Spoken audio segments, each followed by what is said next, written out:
नीतीश और स्वागत है आपका नेक्स्ट 9 न्यूज में। आज हम बात करने वाले हैं यहाँ पर अपने राजनीतिक गलियारे में कि किस तरीके से उद्धव सरकार का साथ देती नजर आ रही है यहाँ पर एनसीपी। जहां हमने कल अपने प्रोग्राम में बात की थी कि शरद पवार अब पूरी तरीके से उद्धव सरकार के खिलाफ हो गए, अब वहीं पर साथ देती नजर आ रही है। क्यों? क्योंकि खबर ये सामने आ रही है कि कांग्रेस का कोई अस्तित्व ही नहीं है। संजय राउत ने ये बयान भी दिया था कि कांग्रेस का कोई अस्तित्व नहीं है। एक दौर था जब इंदिरा गांधी का, एक दौर था जब राजीव गांधी का। अगर उस समय की बात की जाए तो उस समय भी उनको इस तरीके की दिक्कतों का सामना करना पड़ता था। दिक्कतें कौन सी है? दिक्कतें यहाँ पर ईडी को लेकर है। जी हाँ, सभी को मालूम होगा कि 50 लाख को चुकाकर जो 2000 करोड़ रुपए बनाए गए हैं गांधी परिवार के द्वारा, उसको लेकर आज हम यहाँ बातचीत करने वाले हैं। और उन्हीं सब चीजों का यहाँ पर बिल्कुल भी सपोर्ट करती नजर नहीं आ रही शिवसेना और ना ही एनसीपी। भले ही कहा जाए कि महाराष्ट्र में Shiv Sena, INC, Congress party, NCP गठबंधन में है, लेकिन अब यहाँ पर ऐसा साफ साफ नजर आ रहा है कि कांग्रेस को अपने गठबंधन से कभी भी दूर किया जा सकता है। तो उन्हीं सब चीजों को लेकर क्या लगता है कि कांग्रेस पार्टी टूट जाएगी यहाँ पर? क्या कांग्रेस पार्टी महाराष्ट्र में दोबारा से अपनी पहल नहीं कर पाएगी? तो उन्हीं सब चीजों को लेकर आज चर्चा हम यहाँ पर मृत्युंजय आपके साथ करेंगे।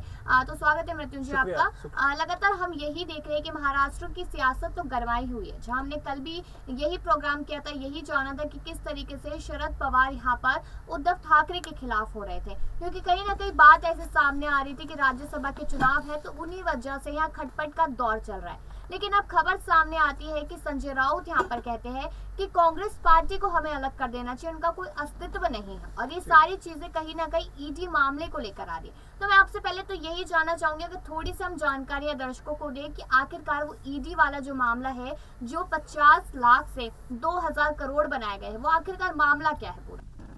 तो कशिश, जैसा आपने सवाल पूछा, जैसे आपने बताया कि आखिरकार वो मामला क्या था, तो देखिए इंदिरा गांधी के वक्त की सरकार थी और राजीव गांधी के वक्त की जब सरकार थी, तो उस सरकार में ये देखा गया कि उन्होंने अंदरूनी तरीके से एक न्यूज़पेपर शुरू किया था जिसको पब्लिश कराया गया। उस वक्त 50 लाख रुपए का इन्वेस्टमेंट उसको लेकर किया गया था। लेकिन कब वो न्यूज़पेपर बंद हुआ और कब उसके बाद 2011 में कब कांग्रेस पार्टी ने उसे अंदरूनी तरीके से शुरू कर दिया, इसकी कोई जानकारी अवेलेबल नहीं थी और जानकारी उपलब्ध नहीं थी। और कब उन 50 लाख रुपयों के इन्वेस्टमेंट के वो 2000 करोड़ रुपए बन गए कांग्रेस पार्टी की जेब में, इसकी भी कोई जानकारी नहीं मिली। और जब अंदर खाने की बात ईडी को पता चली तो ईडी ने अपना शिकंजा इस मामले पर कसना शुरू कर दिया। इसी वजह से कांग्रेस पार्टी को समन भी भेजा गया था ईडी की तरफ से। अगर आपको याद होगा तो सोनिया गांधी को समन भेजा गया था, जिसके बाद ये मामला लगातार तूल पकड़ता हुआ नजर आ रहा है। और कहीं ना कहीं कांग्रेस पार्टी के नेता भी इस बात को आरोप लगा रहे हैं कि बीजेपी बिना मतलब के गड़े मुर्दे उखाड़ने की कोशिश कर रही है और सेंट्रल एजेंसियां हैं उनका गलत इस्तेमाल किया जा रहा है। वहीं आप देखिए, ये वही संजय राउत जिनकी आप बात कर रही थी कि संजय राउत ने कांग्रेस पार्टी पर आरोप लगाया कि अगर उनका कोई आगे अस्तित्व है तो वो जुड़े रहें। इन्हीं संजय राउत की पत्नी पर भी मैं कहूंगा जो लैंड थी उसको लेकर के एक बहुत बड़ा आरोप लगाया गया था कि 10 करोड़ की जो एक चौल की लैंड थी उसको लेकर ईडी ने उन्हें समन किया था और उन पर शिकंजा कसने की कोशिश करी गई थी।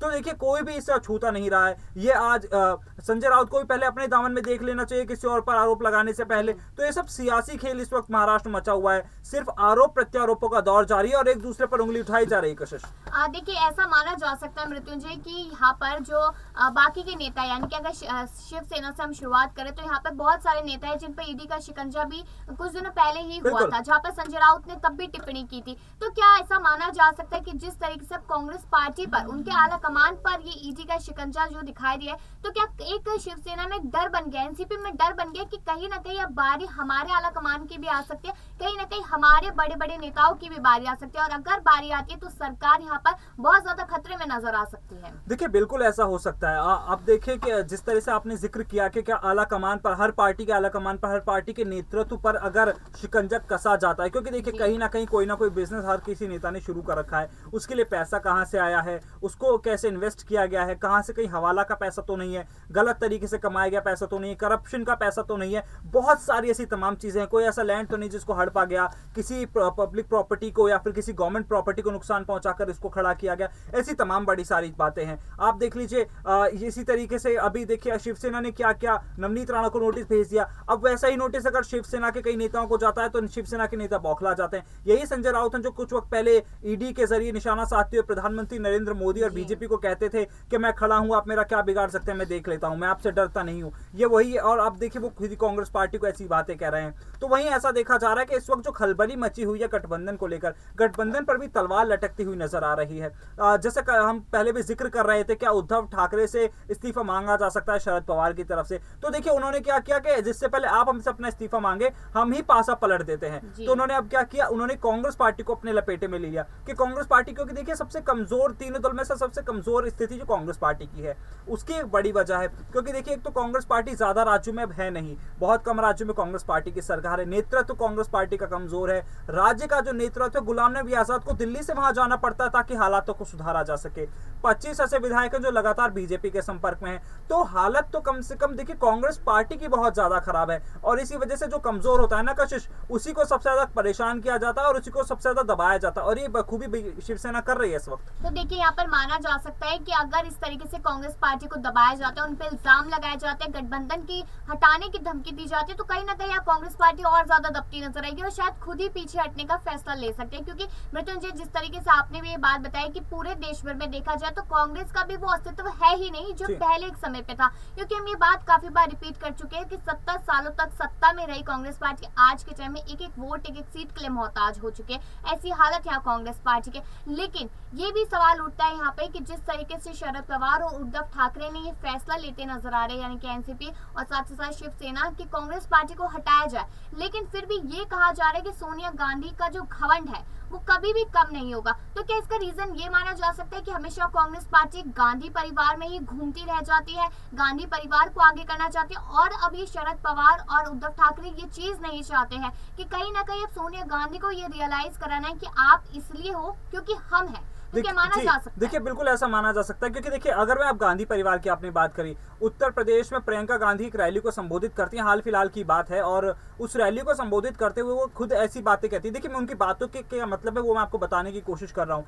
उन्होंने अपनी एक रैली में कहा कि जिन्हें पार्टी जो मायूस थे वो पार्टी छोड़कर चले गए और जो यहाँ बैठे हैं वो काम करने वाले हैं। इसका मतलब ये है कि उन्हें साफ तौर पर ये कहना चाहते हैं कि जो पार्टी छोड़कर गए उन्हें फर्क नहीं पड़ रहा है, बल्कि उन्होंने ये और कहा कि हमने 5 राज्यों में हार हुई है हमारी, हम उसको स्वीकार करते हैं, लेकिन हम और आगे वैसे ही लड़ेंगे। तो कहीं ना कहीं देखिए वो बदलाव भी नहीं करना चाहती है। प्रियंका गांधी के शब्द ही, मैं नहीं कह रहा, उनकी रैली है, बाकायदा इंटरनेट पर पूरी रैली आपको उनके यूट्यूब चैनल पर भी मिल जाएगी वो। तो उन्होंने साफ तौर पर ऐसी बातें कही। तो कहीं ना कहीं ये बात तो बिल्कुल साफ है कि कांग्रेस पार्टी अपनी जो रणनीति है, अपना जो एटीट्यूड है, अपना उसमें बदलाव करने के मूड में तो नजर नहीं आ रही है। जैसा चल रहा था वैसे आगे उसी चीज को बढ़ाना चाहती है। जो नेता आपके खिलाफ अगर आवाज उठाएंगे उन्हें पार्टी से बाहर का रास्ता दिखा दिया जाता है, चाहे वो कपिल सिब्बल और हार्दिक पटेल हो। और अगर यहाँ पर भी महाराष्ट्र में खटपट होती है तो कहीं ना कहीं कांग्रेस पार्टी को दबकर रहना तो बिल्कुल पड़ेगा, क्योंकि वो सत्ता की हिस्सेदारी चाहते हैं। कशिश, सत्ता की हिस्सेदारी नहीं चाहते तो गठबंधन नहीं करते, सत्ता की हिस्सेदारी नहीं चाहते तो राहुल गांधी को ये नहीं कहना पड़ता कि उत्तर प्रदेश में हमने मायावती को ऑफर दिया था कि हम आपको मुख्यमंत्री बना देंगे। तो कहीं ना कहीं वो सत्ता की भागीदारी ज्यादा से ज्यादा प्रदेशों में चाहते हैं ताकि लोकसभा चुनावों तक उनका रास्ता साफ हो सके। देखिए मतलब ऐसा माना जा सकता है कि कोई भी हो, गांधी परिवार हो या फिर कांग्रेस का कोई भी नेता हो, सिर्फ भागीदारी चाहते, सिर्फ ये चाहते कि सत्ता में बने रहे, कांग्रेस पार्टी एक हेडलाइन में चलती रहे कि कांग्रेस पार्टी अभी भी कहीं ना कहीं दिखती है। बिल्कुल, तो बस वही चीज है यहाँ पर। तो यहाँ पर एक और सवाल ये आ जाता है कि जिस तरीके से हम लगातार कांग्रेस पार्टी का हाल देख ही रहे हैं जो लगातार हो रहा है, लेकिन जहाँ पर हमने शरद पवार और उद्धव ठाकरे को लेकर बात की है, तो आने वाले महाराष्ट्र चुनावों में ज्यादा समय नहीं है, लेकिन ये सिचुएशन जिस तरीके से महाराष्ट्र की बनती जा रही है, तो विधानसभा चुनावों की और साथ ही साथ फिर लोकसभा चुनाव है 2024 के, तो क्या ही तस्वीर देखने को मिल सकती है। क्या ऐसा हो सकता है वहां पे कि जिस तरीके से नवनीत राणा यहाँ पर लगातार दिखाई दे रही है, तो यहाँ पर भाजपा का सपोर्ट लेकर बहुत बड़ा कुछ काम कर सकती है, क्योंकि देखिए शिवसेना तो टूटती जा रही है धीरे धीरे करके। तो क्या 2024 और आने वाले चुनाव जो विधानसभा की क्या ही तस्वीरें हो सकती है मृत्युंजय आपके हिसाब से? देखिए मुझे ऐसा लगता है अभी तो कशिश पहले उससे पहले बीएमसी के चुनाव होने वाले हैं। बीएमसी के जो चुनाव होंगे वो एक ट्रेलर की तरह होंगे कि वाकई में क्या जो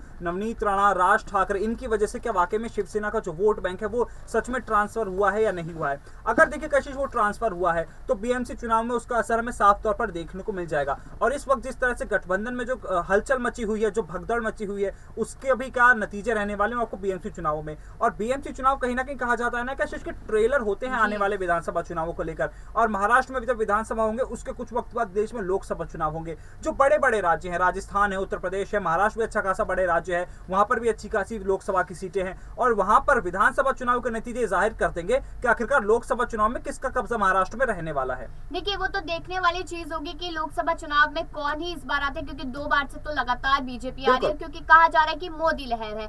वहीं पर अगर कांग्रेस की अगर बात की जाए तो कांग्रेस का हाल बेहाल हो रखा है, ये सभी को मालूम है कि राजस्थान की बात हो, महाराष्ट्र की हो, गुजरात की हो, जहाँ पे हार्दिक पटेल ने भी अब फाइनली यहाँ पर सदस्यता ले ली है जो बीजेपी में, तो उस चीज से एक बहुत बड़ा झटका यहाँ पर कांग्रेस को लगा है। लेकिन यहाँ पर बात महाराष्ट्र की ही आ जाती है। अगर इस तरीके से शरद पवार और उद्धव ठाकरे का व्यवहार, जो बर्ताव और रवैया है कांग्रेस पार्टी को लेकर, अगर इसी तरीके से चलता रहा तो कांग्रेस पार्टी को या तो खुद कदम पीछे करने पड़ेंगे या फिर वो दोनों ही उनको गठबंधन से हटाते हुए नजर आएंगे और ये बहुत बड़ा आने वाले टाइम के लिए जो भविष्य है उसके लिए काफी ज्यादा नुकसानदायक हो सकता है। तो मृत्युंजय, मैं आपका शुक्रिया अदा करना चाहूंगी, यहाँ पर बहुत बेहतरीन आपने सवाल जवाब दिए। लेकिन इसके साथ साथ एक आखिरी बात मैं आपको बता दूं कि यहाँ पर साफ तौर पे कहा जा रहा है कि सोनिया गांधी को उन्हें उनकी गलतियां फील कराने के लिए शरद पवार या आने वाले टाइम में एक बड़े से बड़ा कदम उठा सकता है। तो वो देखने वाला होगा कि आखिरकार शरद पवार यहाँ क्या कदम उठाते हुए नजर आते हैं। और बाकी ऐसी खबरों के लिए देखते रहिए राजनीतिक गलियारा। मिलते हैं फिर इसी समय पर। नमस्कार।